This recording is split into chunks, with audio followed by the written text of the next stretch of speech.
Welcome back to a Celtic State of Mind. I'm Paul John Dykes, and today I'm delighted to be joined by an old favourite. It's Tony Haggerty. Tony Haggerty, welcome back to a Celtic State of Mind. Thank you very much. And as I always say when I come on here, thanks for having me on your wonderful platform. It's a bit like you two for me. It's a sort of homecoming, because this is where my Celtic media career kind of started, and I always love coming back. The welcome's always warm.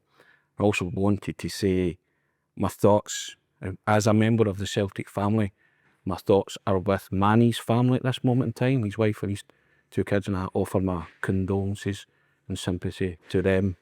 And I know he was a personal friend of yourself and a personal friend of the show, and not only was a wonderful musician, but he was also a wonderful person, and I think his legacy will live on in the music, and you can see by the outpouring of tributes to him. And if his sons later on in life, they'll realise that he wasn't just a good musician and a wonderful human being, he was adored, for want of a better phrase. Great choice of a word. I think it's only right to mention, Manny, we sometimes get people saying, particularly when things aren't going well on the football side of things, why are you talking about music or film or anything that's not who's playing left back for Celtic? This is it, because we obviously got to know Manny through bringing him up to do the live event, and there was a bit of tragedy surrounding Manny in the last few years with the death of his good lady through cancer, and they had raised loads of cash and done a lot of charitable endeavours.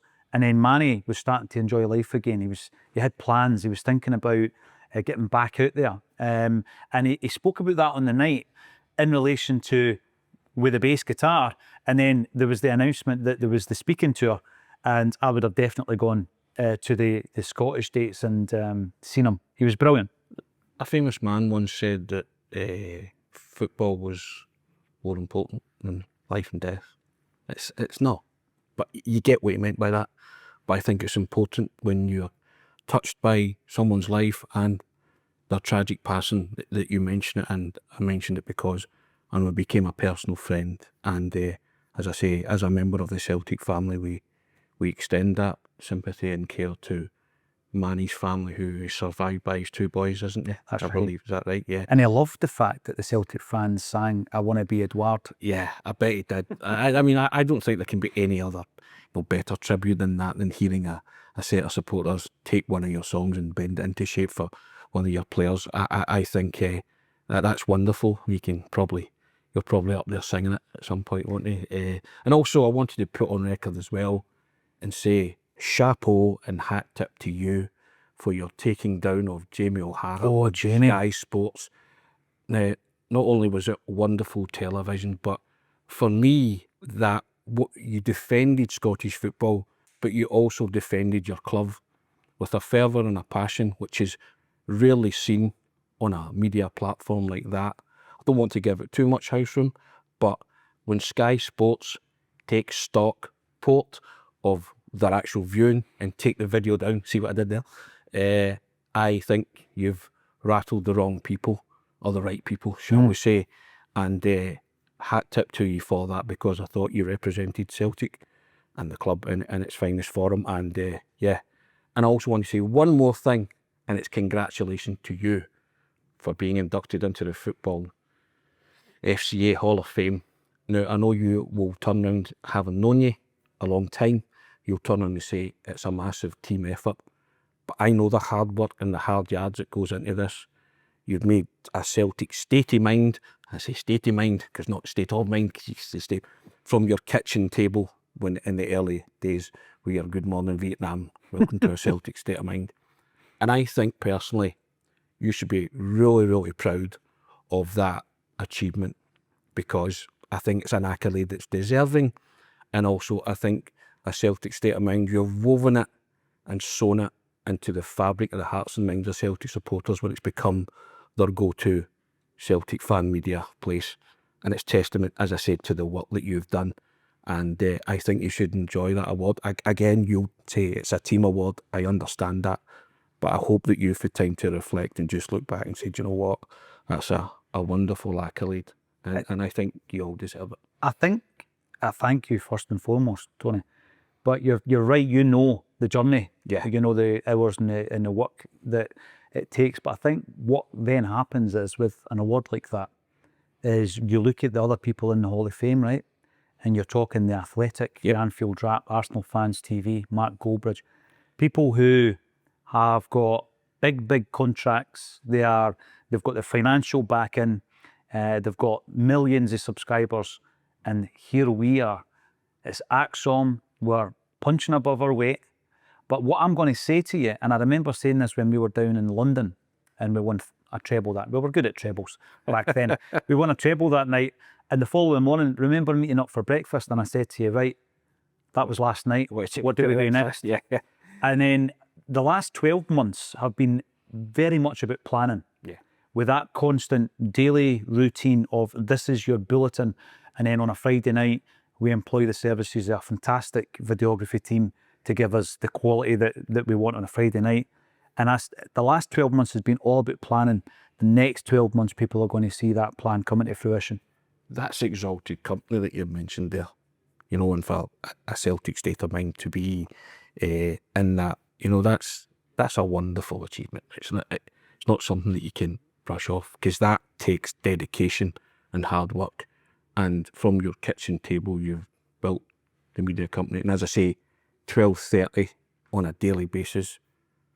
I'm Paul John Dykes. Welcome to a Celtic State of Mind. It's become ingrained in certainly Celtic fan psyche, but a lot of other football fan psyche, as much as your Archie McPherson's swept away there, you know what I mean, entered the football lexicon. So it's kind of entered, it's entered the football lexicon at 12:30 for a lot of people. And I know from being part of it during COVID what it actually means to the Celtic supporters on a daily basis to have that hourly fix of the bulletin, and this is Acsom on a Friday night. So as I say, absolutely delighted for you guys and yourself personally, and it's as I say, it's a cracking achievement, and the company that you listed there, that's pretty exalted. You give them a few bloody noses.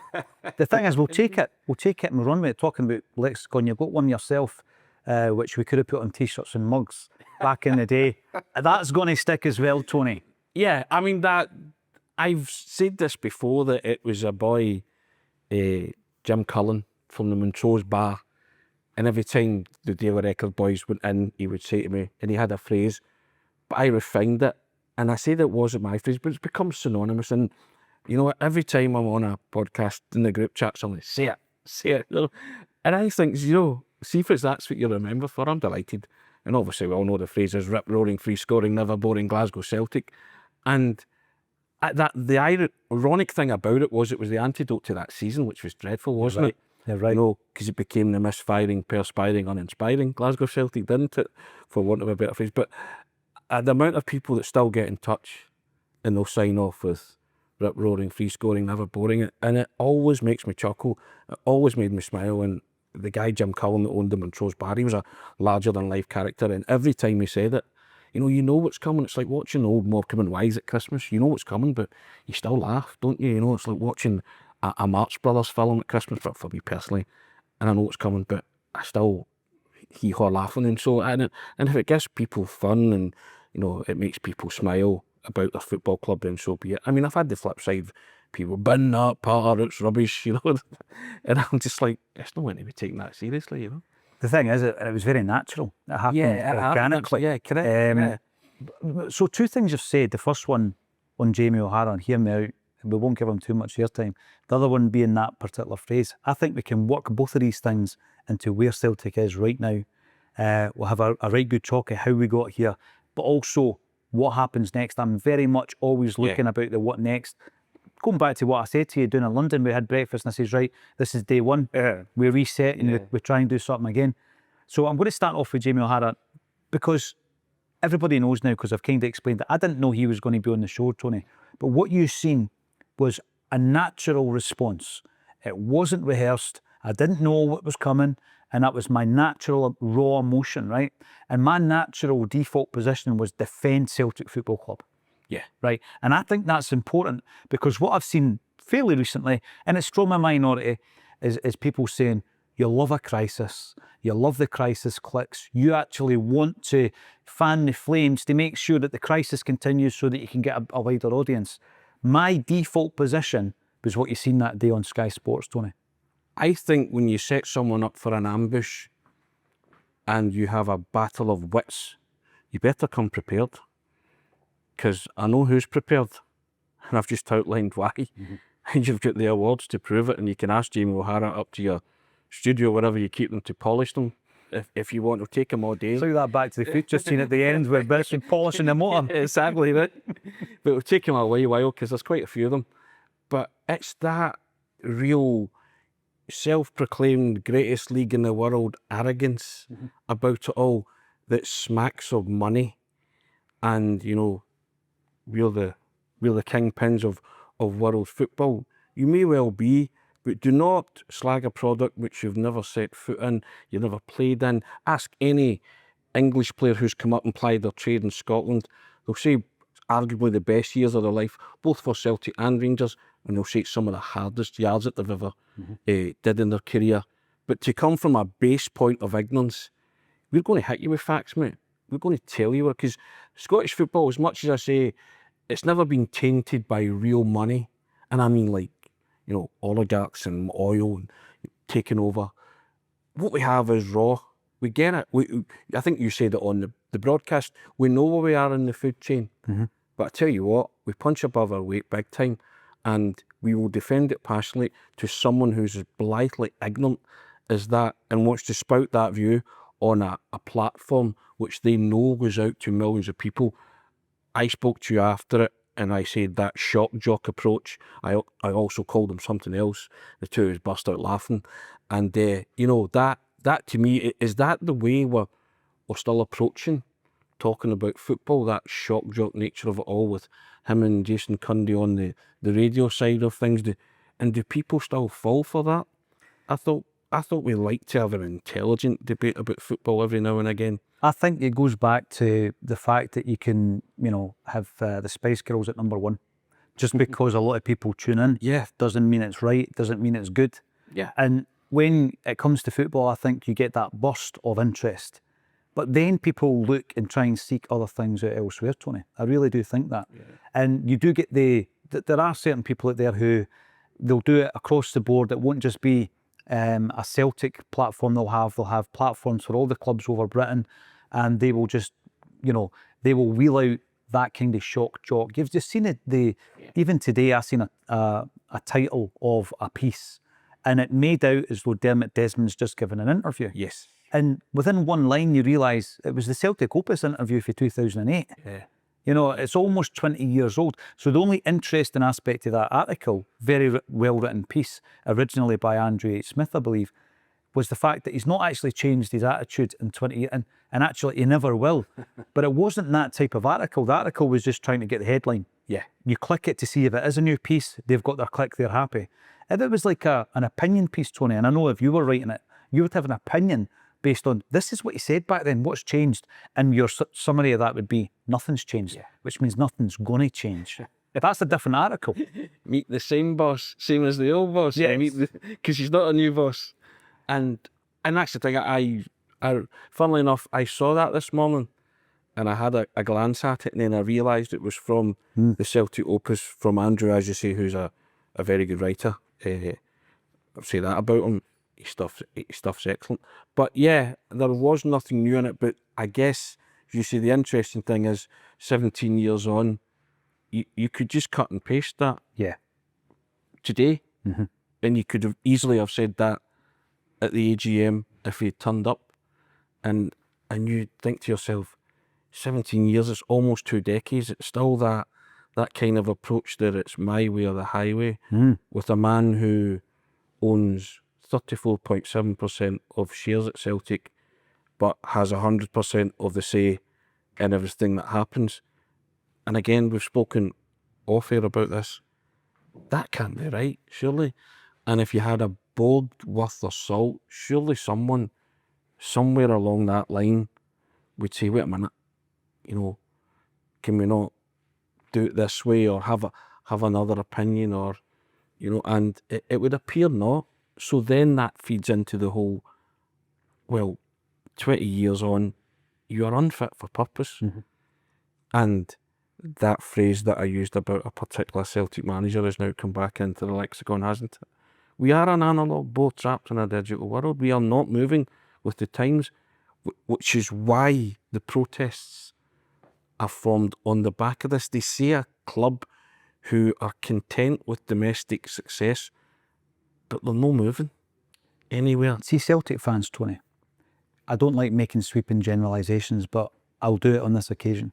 I think Celtic fans are sussed. They're absolutely sussed. They know what's going on. Yeah. They're ahead of the curve. I've said it many, many times about the fanzine movement. Now, we all know that fanzines, I think, originated from the kind of punk movement. And then the football fanzines came into play. And one of the best of all time, and it still runs to this day, which I love, is Not the View. Yeah. And these guys were sussed. They knew before the average punter what was going on. Insofar as their football club, they were looking ahead. And I think that Celtic supporters and the reaction to what's been going on is because we have got it sussed. We've got it sussed, Tony. Well, what you have is an immovable object who's vying against a resistible force at this minute. They're not an irresistible force because they're easily dealt with. They can be quelled. Divide and conquer was the modus operandi of that AGM, and the board got what they wanted. But I've said to you, the last time I was on here, I made a quip saying, somebody once said to me, "You'll like him, he's a good Celtic man," to which my reply was, "Are there any other kind?" Right? Now, I know, speaking to yourself, I include yourself in this, there are many lucid, erudite and eloquent people who could speak to the Celtic Board. Just because our background's not in shares and, multi-million pound companies and all of that kind of stuff, don't insult our intelligence, because we're intelligent people. We are ahead of the curve, and we could engage in meaningful dialogue with this Celtic Board if they would only listen. And the reason we have protests, you're protesting against something. You're protesting against the way this football club has been run. And by nature and definition, some of that might be militant, some of that might be ultras. But in a room where you want to have adult discussion, you could handpick, and some Celtic men are millionaires or whatever, or of the ilk that maybe would get you a seat at a table with the faces at the Celtic Board. So don't insult our intelligence, because there are a lot of Celtic men out there, as I say, I include yourself in that, and could sit there and represent the club and say, this is how we see it moving forward, and not be antagonistic, because what we have now, it's gone from a fight to a battle now.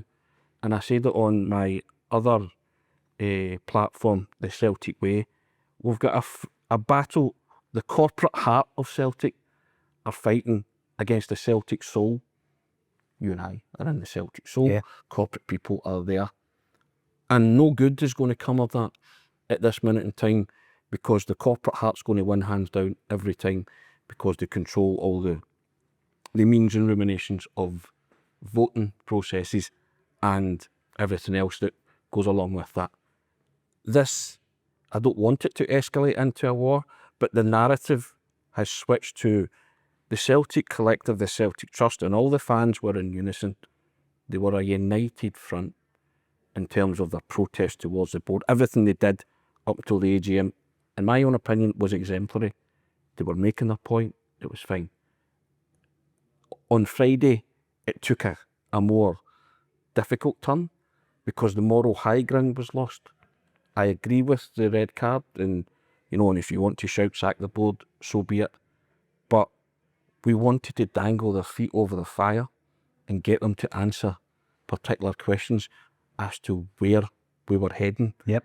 And shareholders and ordinary fans like myself who like to tune into these things were denied that opportunity to hear them actually try and defend themselves from an indefensible position and see what plans they had for the future moving forward. And I'm not saying that was the collective of the Trust's fault.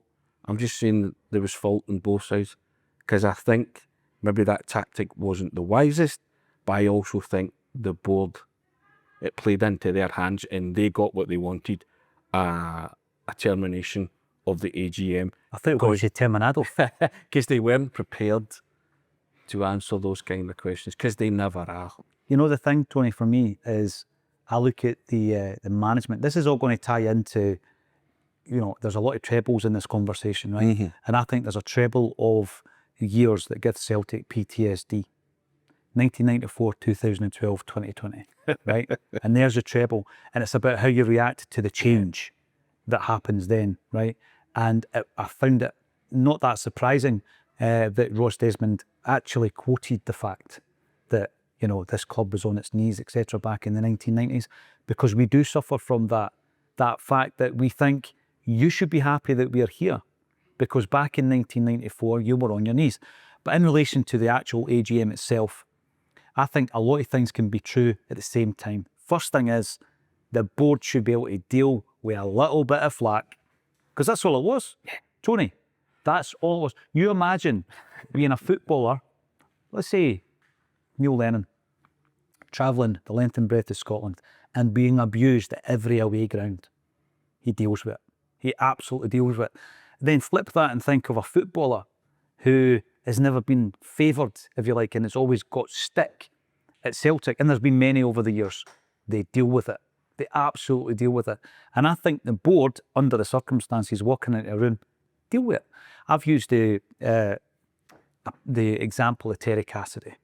Right, so we unearthed and uploaded archive footage of Terry, who, by the way, was responsible for hiring Peter Lawwell the first time. And Terry Cassidy, at that time, was, let's just say, not revered. No one liked him at Celtic. Let's be honest, right? And it was nothing personal. We were in the darkest period of the club's history at that point, facing down the barrel of financial ruin. And he was employed as Celtic's first ever CEO. And what he did, when you look back, and it's maybe hard at the time to see it, he agreed to attend a rally at Shettleston Halls with 300 Celtic fans. It didn't have to be there. It was not like an AGM, right? With 300 Celtic fans, and he answered every single question. And there was a lot of anger in the room. They were well behaved, a lot of anger in that room. And he waited to the very end. He answered every single question. And then he thanked them for asking him along. And he was getting it tight, right? There wasn't red cards. We weren't singing Sack the Board directly to him. We were at every home game. But he stepped up, Tony, right? Now, we don't even have, and this is, by the way, this is a sad indictment of where we are. We don't even have that, the ballsiness for somebody to stand at that top table and take it and make sure the meeting ends. We spoke about that AGM on the phone, and the first thing that we agreed on was Dermot Desmond should have fronted up. He should have been there. Because he could take it. Because regardless of what people think about him, he doesn't care. And he would have been able to take it. And the biggest indictment is there was nobody on that board who was prepared to take it and was going to front up, because in a deluded sense, they all still think that they're doing a good job. And so all the kind of shouting and whatever way that manifests itself, I would never tell any individual Celtic supporter how to behave and how that protest and frustration manifests itself, each to their own, right? But nobody at that top table had the fortitude to stand there and say, I'll take it. The testicular fortitude. Well, I was going to say the testicular first. I didn't know if I get away with that. But to stand there and do a Terry Cassidy and say, you know what? And this kind of days later, Michael Nicholson's stilted interview with Jerry McCulloch, and I'm going to go all D.D. Jackson. I am an automatic director. No, with prepared, heavily edited answers. Yeah, I mean, fools nobody. You know, if you're going to speak, that's the day to speak. Yep. And let's have your thoughts off the cuff, off the top of your head. See if you're capable of vision and clarity, and an original thought that's not been heavily edited or scripted, or you revert to type and just retreat into stock answers, because that's not going to cut any ice with the Celtic supporters now. Celtic supporters aren't the whole thing about, oh, you're entitled and you're spoiled and you're dominating Scottish football, that might well be the case in terms of the domination. I'm not saying that the fans are entitled in any shape or form. I think that's a terrible expression, because Celtic fans like yourself and myself savour every triumph because they work hard for them. I just think that they want more for this football club. In terms of domestic dominance, it's great, but they want more. And more being as a European entity. That's 7 out of 9 failures in the Champions League, which to me, when you look at the calibre of clubs that you've played and you've lost to, that it's not easy money, but it's not hard money. And Kyrat, for me, Kyrat being the worst. Kyrat is the worst. It's complete and utter, because you watch the worst 2 games of football in living European memory that you've seen from Celtic, a Celtic team.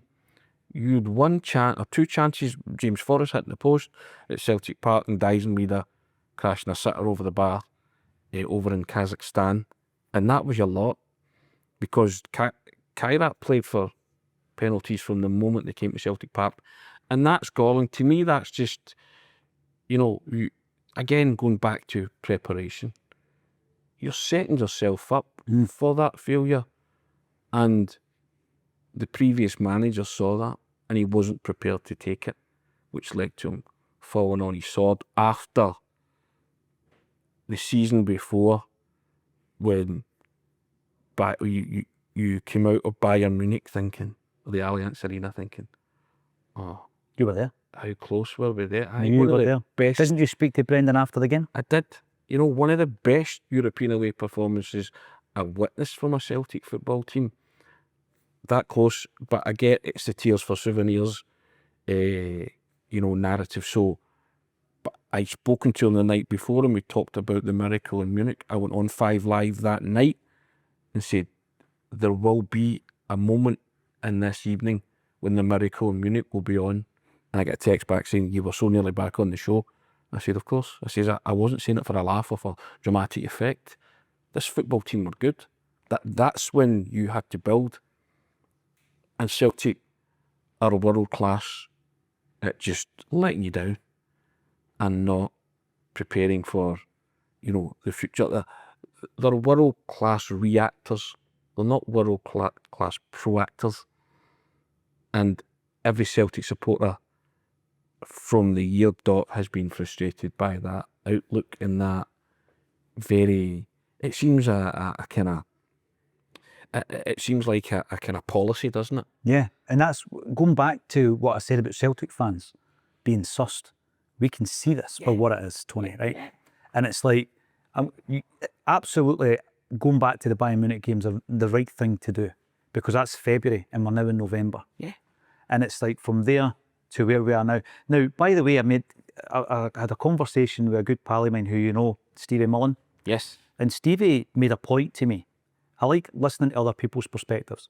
And he said, look, have things been that bad, football-wise, when we were 2 penalty shootouts away from winning a treble and qualifying for the Champions League? Now, that's an interesting perspective, right? Because if we win that shootout, there's then an argument to say whether or not we would get the bodies in time for the end of the transfer window. But he's right. And the biggest lottery in football is a penalty shootout. I get it. But if you then start peeling back the layers and you look at the fact that when you're going in against Kyrat and you've sold one of your best players, one of the players that gave you the moment that you were talking about in Munich, Nicholas Kuhn, Chris Sutton made the point, keep him till the end of those 2 games. The money's sitting there, the offer's not going anywhere. Your worst case scenario is selling to another team. You're getting your money for this player. Just get us over the line and then we're in the Champions League. Now, this is all ifs, buts and maybes, Tony. Who knows what would have happened after that? But it makes sound business sense, didn't it? And it made sound practice on the field. You also lost a Scottish Cup final by bringing back a goalkeeper who replaced a perfectly fit goalkeeper, and you brought Kasper Schmeichel back from injury and would have declared himself 100% fit.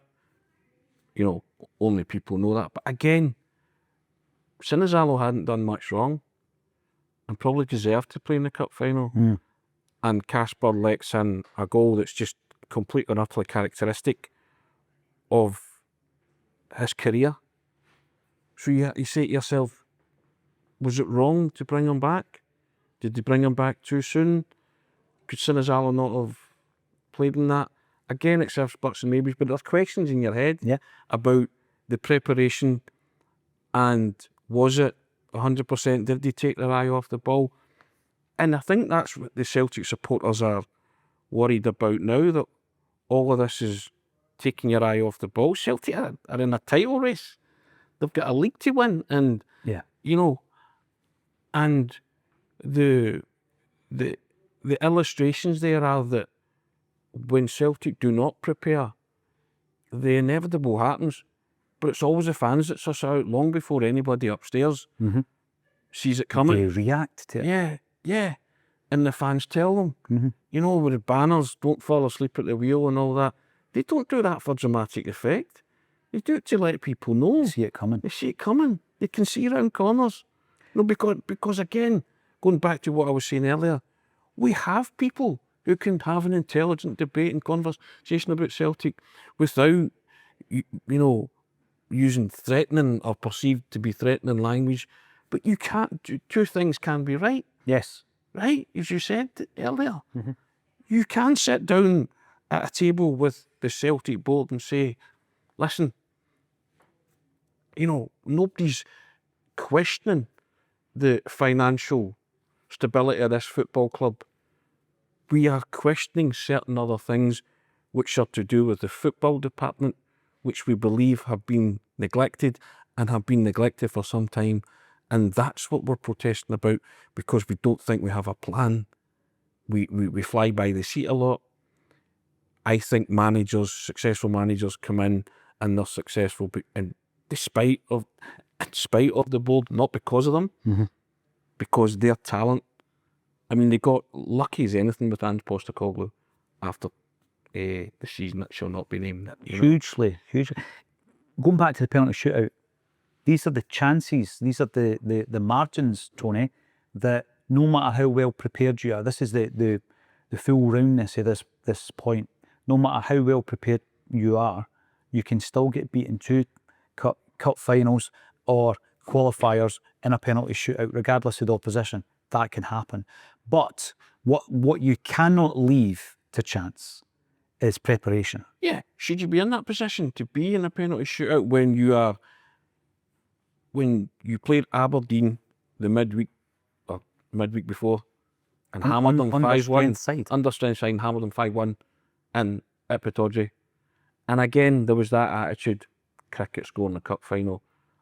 Personally, I'm always refer to that Jock Stein clip where he says he drilled it into the players that they could lose the next game after Partick Thistles. The Jags. 4-1, 71 League Cup final. That's how I lived my Celtic supporting life, right? Because I don't think it's... Margins. Let's go back to the 71 Cup final. Billy McNeil's injured. Jimmy Johnson gets injured in the first 5 minutes. And who takes him out? Ronnie Glavin. Yes. So you're talking margins, Tony. Yeah. And then the result of these margins no fall in your favour as you get beat. Yeah. And also as it was proven years later, that the curse of King Kenny scored in the finals for Celtic. We never won the final that King Kenny scored in, and that's an unbelievable stat. But yeah, so Celtic shouldn't have been in the position to go to penalties against Aberdeen in the Scottish Cup final, and shouldn't have been in a position to go to penalties against Kairat Almaty from Kazakhstan in the Champions League qualifiers. Why? Because we should have been prepared to the nth degree, and that squad of players that we had were capable of beating both of them. We could play them both tomorrow, back to back, and we'd scud them. How often have we seen that with the qualifying campaigns that you mentioned, 7 out of 9? We've seen it actually in live time with Cluj. So Cluj knocked us out of the Champions League. We ended up beating them convincingly at Celtic Park in the Europa League later on that season. You know, that litany of and the calibre of teams, you know, that knocks you out of European competition, you just look at it and you could accept it if it was a who's who. I've written about it in the book that's sitting there. I remember Celtic 1980, 81 and 82 playing Real Madrid, Juventus and Ajax. They triumphed in the most unlikely circumstances against Ajax in Holland. You know, with that great line from Richard Park on Radio Clyde alongside James Sanderson, and he said, "It looks like Graham Sinclair, a £100,000 signing from Dumbarton, is doing the man marking job on Johan Cruyff." You just think, oh dear, because you'd watched him come and destroy Celtic 2-each at Celtic Park, and Celtic unbelievably won. And that calibre of opponent you can accept losing to, right? Because they were Real Madrid, were tremendous back then, Laurie Cunningham, Santillana and all that. And that Juventus team had every star who won the World Cup with Italy a year later. And the Ajax team who had Cruyff, they had Lerby. May I tell you a story about the Ajax and game? Van Basten was a sub. Yeah, go on. So, as you said, 2-each at Celtic Park, and Ajax wore their blue kits. He did indeed. So this story came from Jan Moby. So after the game, they're in the bus, and obviously going back to the hotel, I'm guessing, or maybe straight to the airport. And someday the kit man, so their version of Nearly Mocking, jumps on the bus, and in Dutch, which I'm not going to try and replicate, tells everybody in the bus, somebody's nicked the hampers, right? So as the bus has been parked and the big doors underneath have been sitting open, some Glaswegians thought it was a good idea to go in and nick the hampers full of Ajax kit, match-worn kit, Lecoq Sportif, right? 14, you're just... The full squad, tracksuits, everything is gone, Tony, right? And the kit man then demands, because he's like, oh, you know what? Because back then, and I only know this through researching Celtic's kit, you would be supplied with maybe 2 or 3 sets a year from your kit supplier. And deals didn't exist. If you needed any more, you bought them from your kit supplier. It would have been the same for everybody. So the guy then demands that everybody in the bus gets off the bus, because we're going to look for these hampers, right? So on that bus, like you say, Jan Moby, Jesper Olsen, Marco van Basten. Well, Master was a sub, wasn't he? And a certain Johan Cruyff. And the only person that didn't get out to chat the doors in and around Celtic Park was Johan Cruyff, who sat on the back seat having a wee puff to himself. They never ever found those jerseys, Tony. And I'm going to put an appeal out there today. Somebody's got Did one. you steal them? So they're worth an absolute mint. Somebody will have them. Yeah. And my original point about that was the round robin European Cup, and the spirit was meant, and you drew who you were drawn against, and you could draw heavyweights that were glamourtised, they were brilliant. But that litany of disaster, Celtic, the Champions League, 7 out of 9, and the teams where you just look and you think, Cluj, Ferencváros, Kairat Almaty, Malmo. Yeah, Maribor. See that litany? I think there's 2 big points, as well as the fact that it's unacceptable.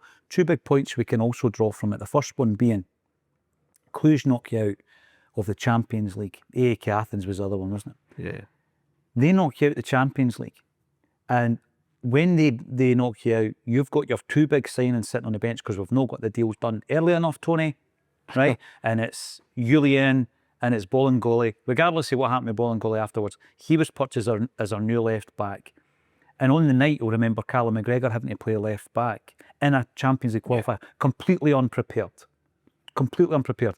And the reason I highlight that is because later on that season, as I said earlier, we play Cluj and we beat them convincingly. Yeah. Right? The away game, write that off, that's a dead rubber, because we played people who weren't playing, like Ncham, Sinclair, young Scott Robertson played, Dembele played as a 16-year-old, and Craig Gordon came back into the side.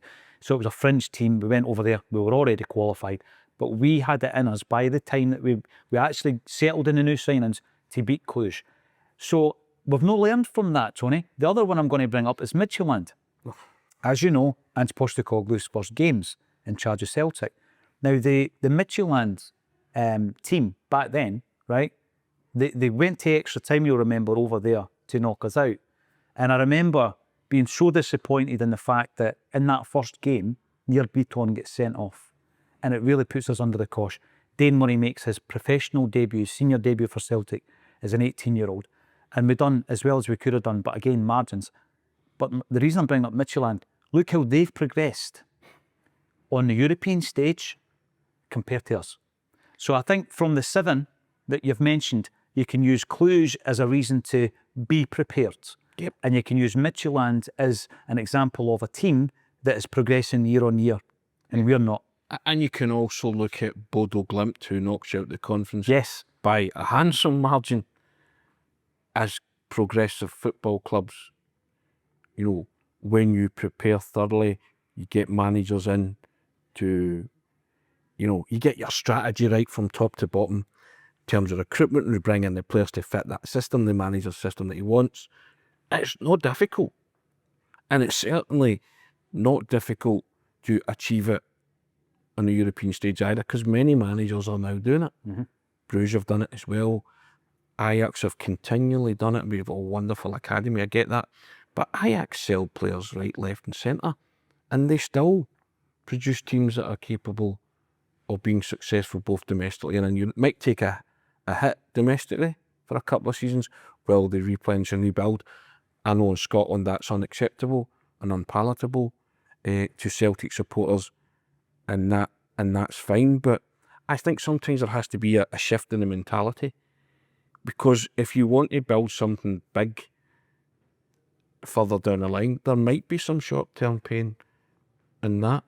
And if it means sacrificing a title, not 2 or 3, but maybe 1, in order to build something enduring and lasting, would the Celtic supporters take it? I think a lot of them would.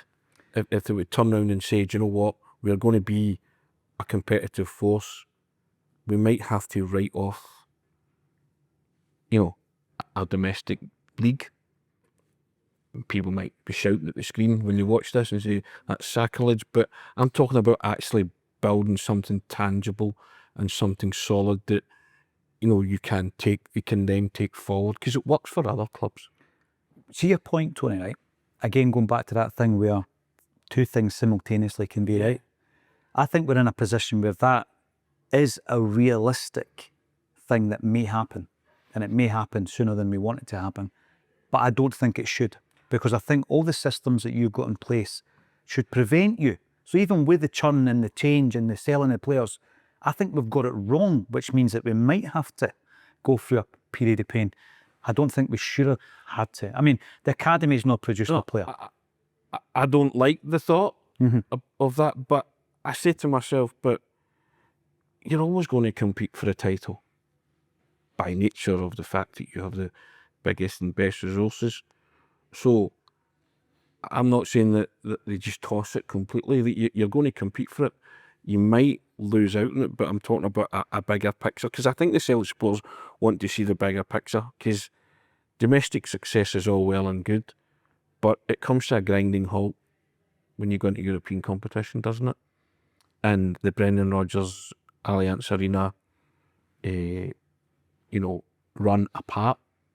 We've had nothing to cheer about on that front since 2003, really, when they got all the way to the UEFA Cup final in Seville. I know, Strachan back-to-back qualifications to the last 16s, but back then and even now, that's probably the height and extent of Celtic's ambitions. From those at the top, they'll probably think we could maybe get to the last 60. It's not good enough for me. I'm an eternal optimist and dreamer. I want last 8 out, you know. The way to get that, last 4. the way to get it for me, let's win it. Aye. The way we get it is by looking at last season and saying that's your benchmark. I've said this before. The number 10 pops up in the world of Celtic. 10 men winning the league. Tra-la-la-la. Stopping the 10. All this stuff. Winning the 10. You know, this is the thing that I think overshadows all the thing. Winning the 10, right? So these things exist in the world of Celtic, and they're things that are part of the history. However, I think the 10 should be 10 Champions League games, and I don't mean the qualifiers. And that should be the target to begin with, Tony. And let's say your 7 out of 9 failures to qualify become 7 out of 9 seasons where you have 10 games in the Champions League. By the time you get to the 5 or the 6 or the 7, you're then maybe saying, right, well actually, let's change the vision now. We're doing this comfortably now. Let's push it up to, as you say, another round. And only then can you normalise it and then become a European force. But see this thing I was talking about with the PTSD, I'm going to expand on it a wee bit, because I think it is. Last Friday, if any kind of acceptance was required, we got it from Ross Desmond's statement, as written by his dad, right? And that is the fact that 1994, you spoke about the last time, you mentioned the 1980 game against Real Madrid, the last time that we had actually still been in Europe after Christmas, until Martin O'Neill came back into the football club. So up until Fergus McCann takes over at Celtic, right? When he takes over, we're chasing Rangers. We're chasing Rangers. But that was the biggest, for me, the biggest seismic shift, the biggest change since 1965 when Jockstein took over Celtic and actually picked a team. That was a huge change at Celtic because it was chosen by committee. Steam comes in, massive change. So the next big change is 94 and Fergus. And we're chasing Rangers at this point because they are on their way to win 9. And we're chasing them, Tony. And that becomes normality. We're chasing Rangers. Nobody was speaking about European football.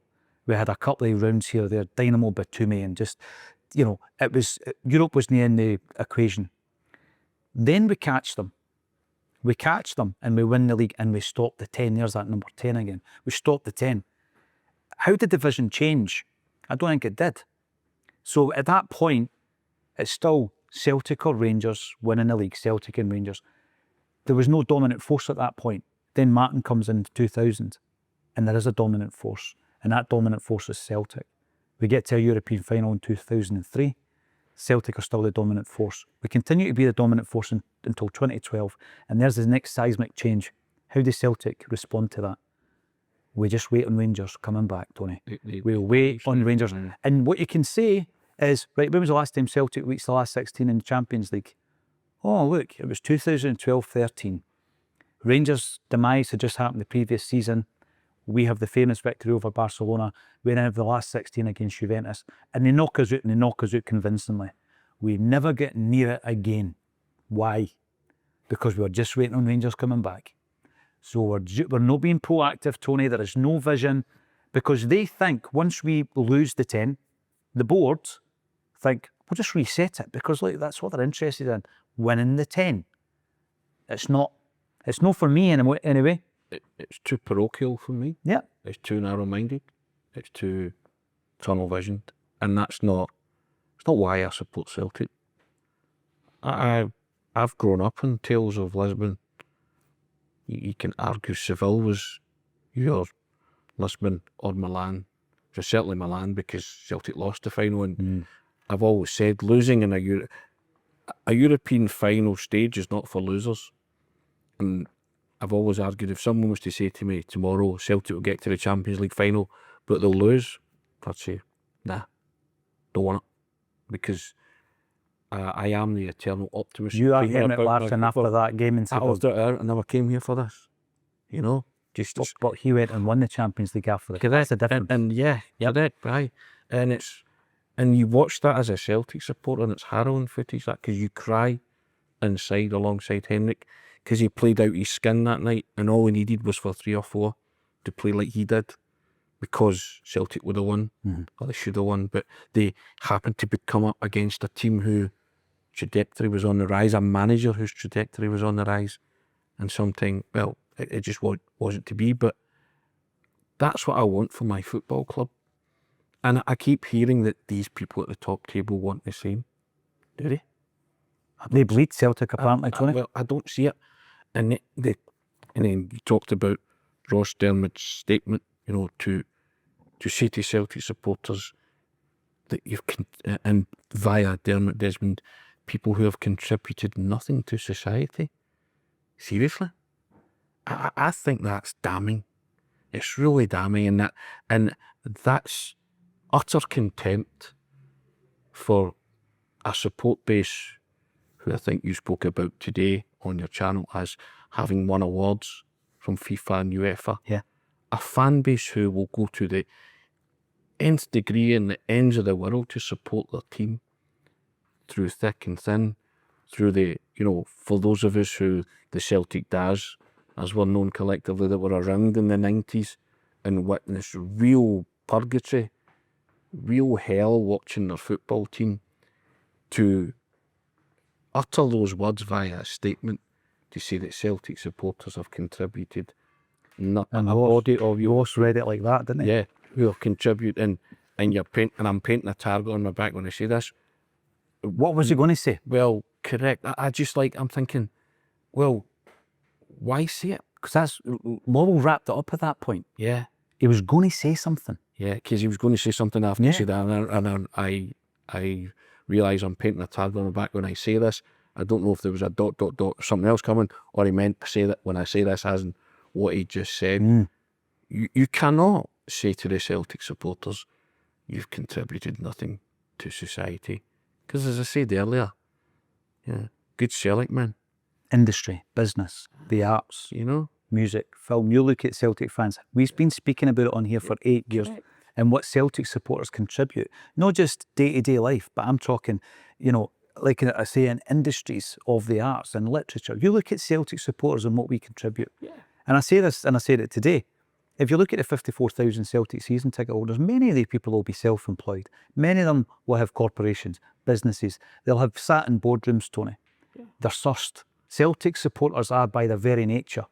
And what's the common bond that unites us? We want to see a successful football club, both at home and abroad. Yes. One of the things we've managed to get a handle on, to the neglect of the other, and now it's to the, dereliction of duty where the football side of things is suffering, and you're smack bang in the middle of a title race with a forward-thinking team who are currently at the top, who've embraced a bit of change, have embraced the future, or what they certainly believe and they think is the future.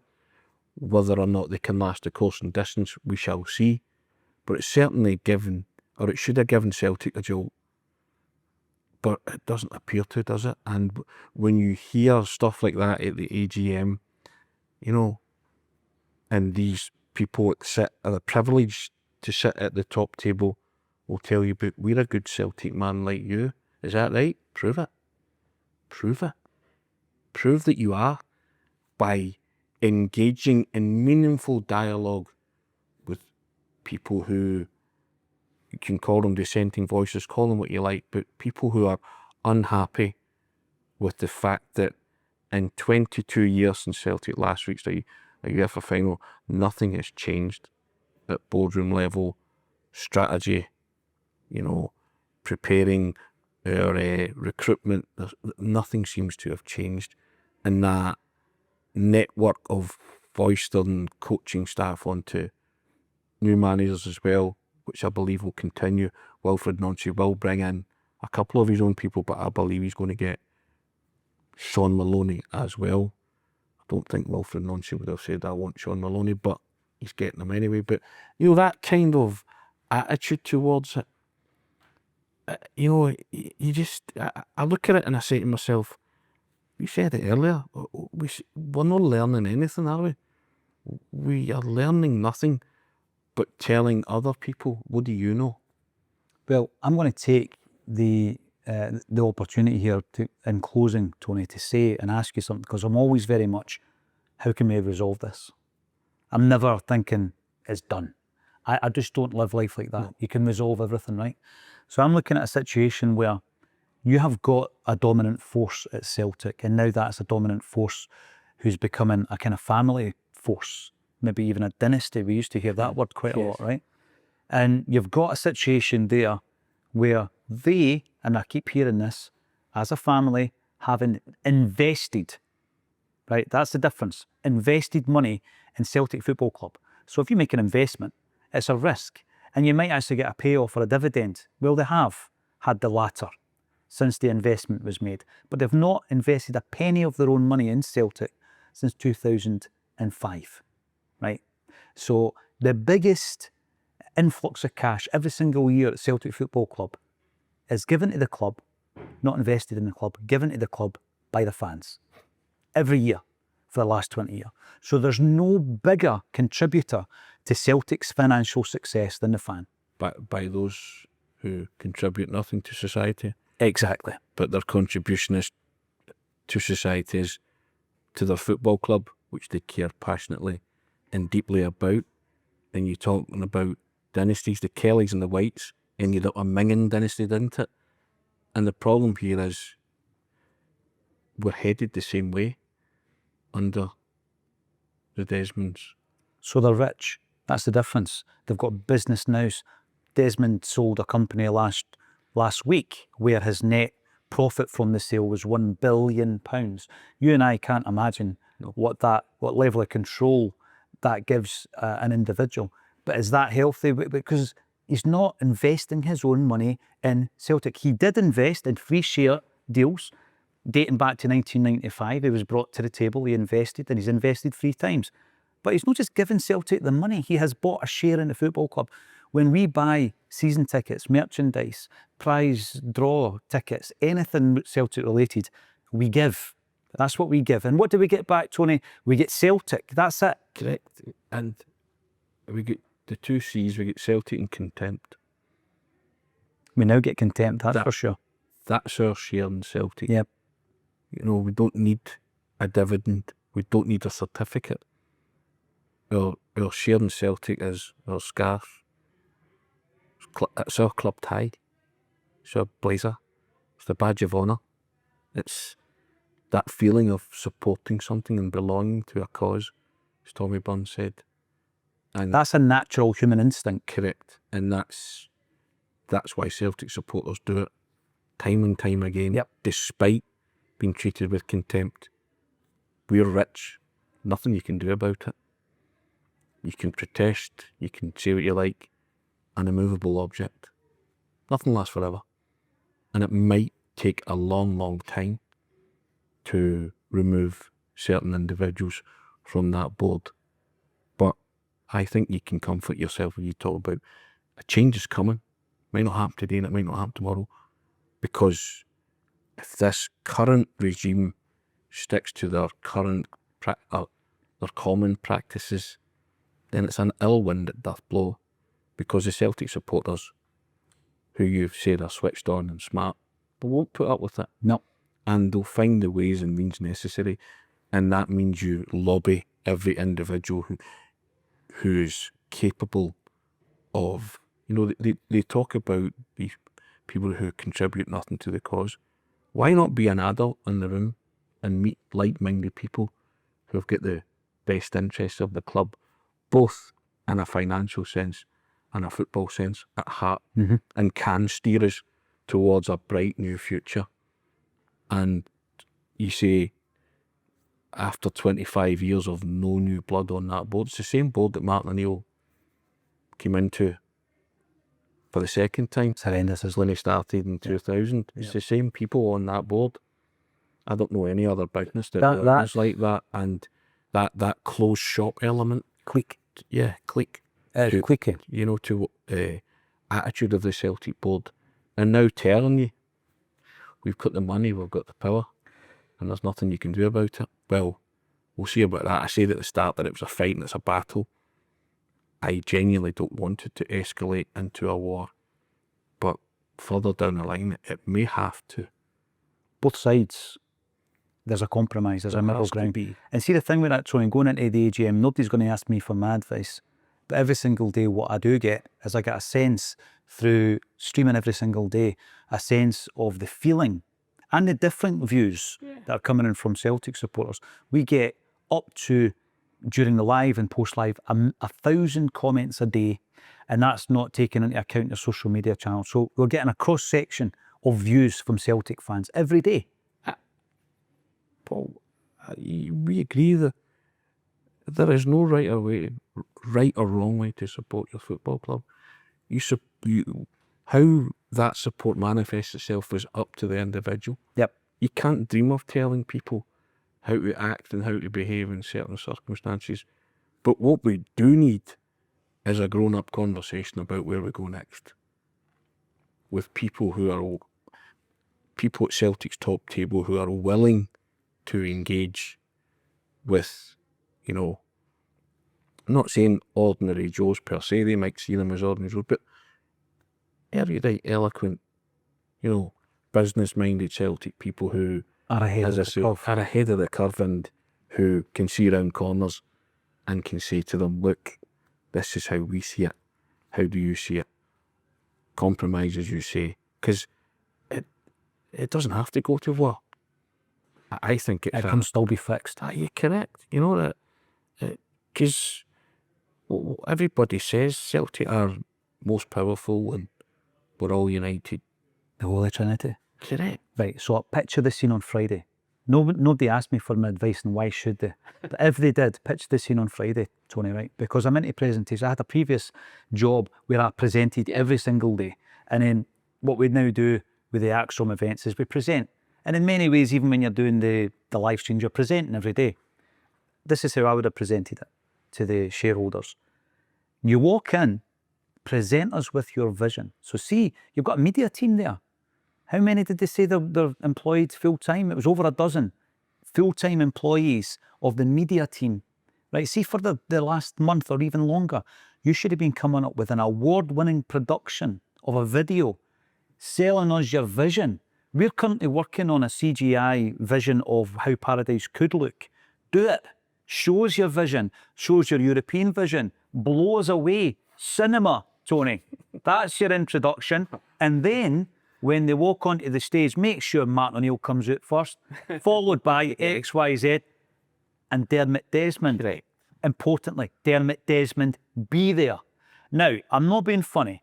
See if you'd gone in, right, and you were going to give them hell, and you were going to sack the board, and you were giving them the red card. You're human.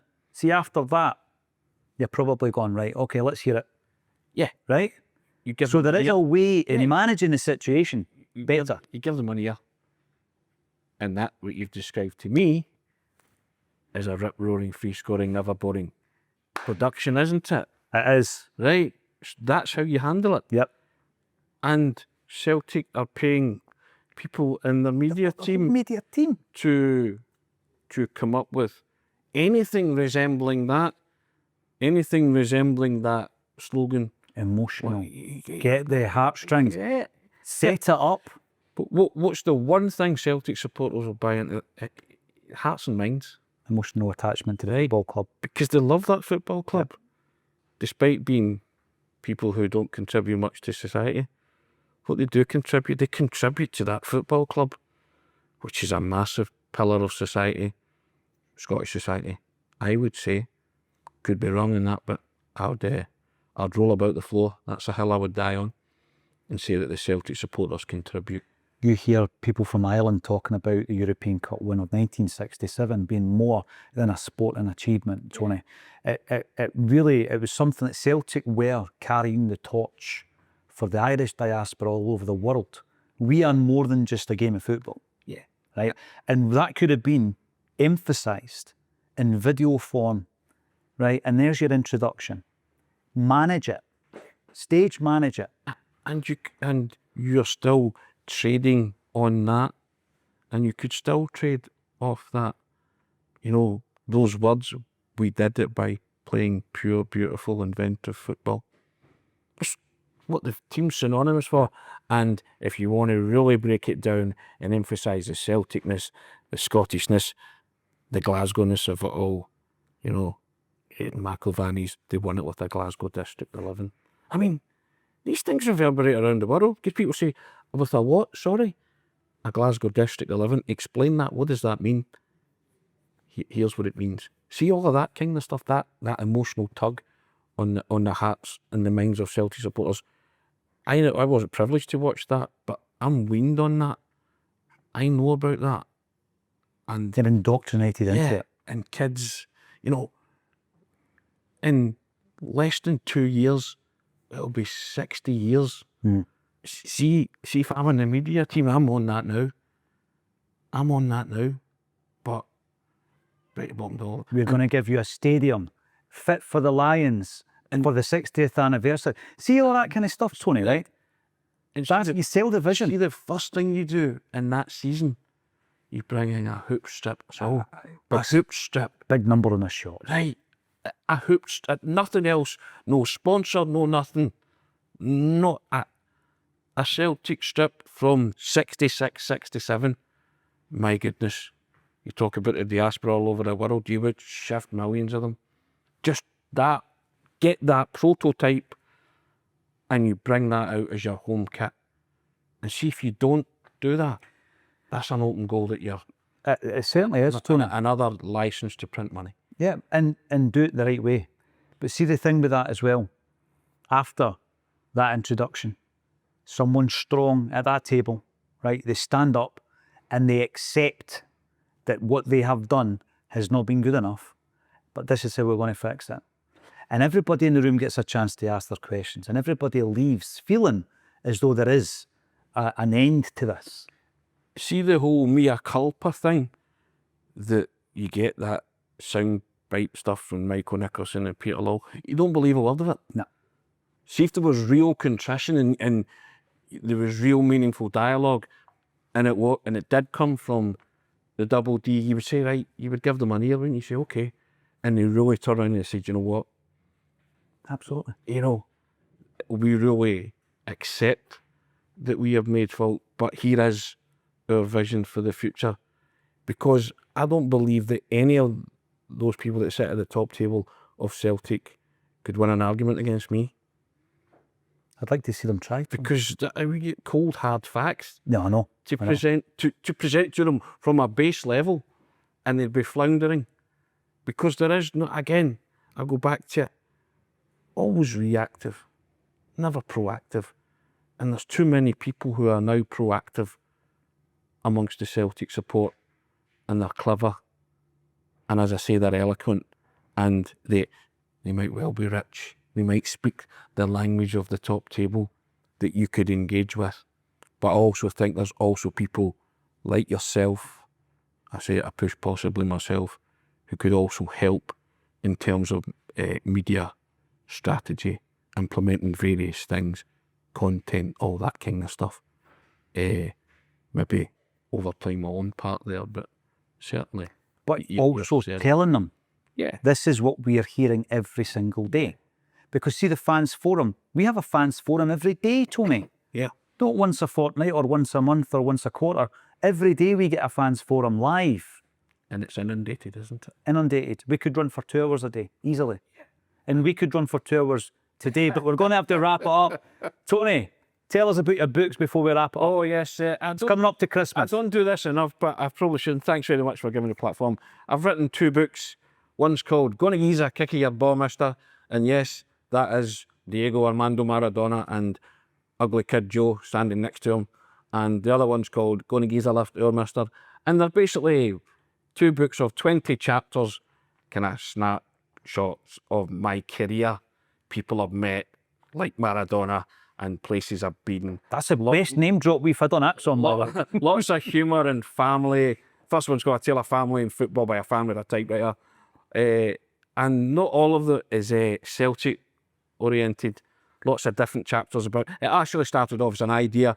Cliff Pike of Hibs TV during COVID had said to me, can you do the 10 players that influenced why you watch football? And it was a picture thing, but I made it picture and words. He said to me, you should turn this into a book. And people that feature are Cruyff, John Robertson, Charlie Nicholas, you know, David Cooper, who I greatly admired. And people say to me, how can you greatly admire David Cooper when he played for Rangers? And I'm just saying, well, I'm a football fan. And I argue that the Drybrook Cup goal in 1979 is in my top 3. Who was filming that? Goals correct, but Because that wasn't a broadcaster, was it? but don't you It's on the think? Super 8. But don't you think that footage, that grainy footage, is now taking on a real mystical reverence? And it doesn't matter what jersey it is; it's poetry in motion. To me, Celtic got the equivalent of that with a Larsson chip goal in the 6-2 game. That's the kind of equate that. And so it's all kind of stories like that. Jack Charlton also features in it as well. My brother asked for a kiss on the cheek from Big Jack at the Scottish Football Writers Association dinner, and Big Jack told him he was a big hard man for Newcastle, and he did do that kind of thing, but he planted a smacker on his cheek, you know, stuff like that. So it's if you're a football fan and you like Celtic and you like other teams, you'll love them. Get onto Amazon. They're on Amazon, yeah. Yeah. One's $5.99, one's $6.99. I'll bring out the trilogy. I'll probably make it $7. I'm looking forward to the third one. Is it going to be called Gonna Gi's Your Proxy Vote, Mister? Do you know what? I think there's a chance it's going to feature some kind of title like that. I actually had a title in mind. It's What's Your Motor, Mister? Oh, yes. And because I think Hampden has in storage and at Hampden and permanently displayed the Invicars. Remember I do. the green Invicars that we Yeah. the turquoise, whatever colour. And I think there's one there in permanent display, and I'd like to. They allowed That's me the to. cover. Yeah, they allowed me to use the turnstile in the front picture, so I was going to kindly ask them if they would do that again. Brilliant. The wonderful people at Hampden Museum. So yeah, I'm hopefully I'll bring that out at some point next year. Looking forward to it. Tony, thanks again for joining us on A Celtic State of Mind. An absolute pleasure, and thank you for inviting me. I always enjoy it. Thanks again for joining us on A Celtic State of Mind. Join us next Friday at 6 o'clock, for this is Acsom. Did you know that 1 in 5 men in the UK experience changes in sexual performance as they get older? MedX can provide support in minutes through a free online consultation. MedExpress has been one of the country's leading online pharmacies since 2013, with over 1.5 million customers. By completing a short online consultation, they'll suggest the right treatment for your concerns, from erectile dysfunction to premature ejaculation, all from the comfort of your home. Their UK-based clinical team will support you every step of the way and send your medication straight to your door. And the best bit is, the whole process is online. You don't have to visit your GP. Not everyone wants to or has the time to speak to their GP about their sexual performance. Accessing healthcare online doesn't need to be hard with MedExpress. Visit medexpress.co.uk to check your eligibility and get 30% off with code ACSOM.